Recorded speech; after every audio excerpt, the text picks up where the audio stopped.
Venezuela, a country in crisis.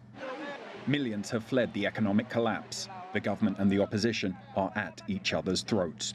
We wanted to get a snapshot of the country at this moment in time. We're leaving Caracas, and on this road trip, we're talking to Venezuelans to find out how they're coping with the crisis, how in some cases they're surviving, and what their hopes and fears are for the future. As we travel through towns, we notice how many stores are closed. We stop by a hairdresser's. JHOAN ASCANIO owns this shop. He says since the escalation of the political and economic tension, business has collapsed. Business is down by 80% because of the situation in the country. We survive with the few clients who still come. Every day prices rise and we can't keep our business on track. He no longer has any faith in the government of Nicolás Maduro and wants a new leader to take charge.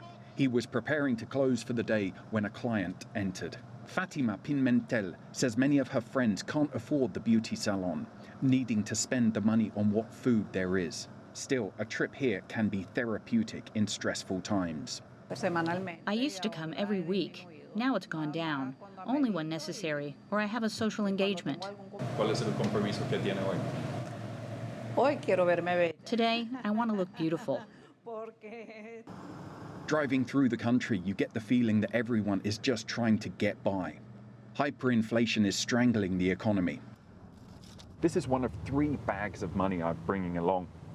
In this bag alone, there are 1,900 bills. You can see some of them here. This is worth around 200,000 bolivares, but that translates into just $39. Venezuelans are polarized.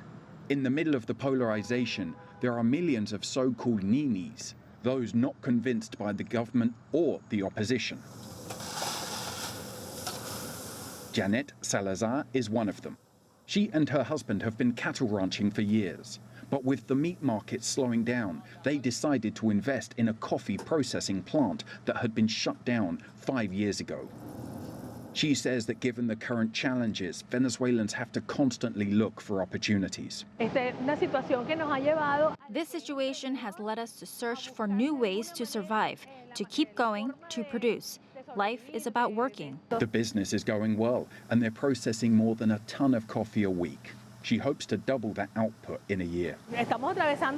We're passing through a critical time, but I have faith in Venezuelans. We'll get through this. By now, we've driven hundreds of kilometers.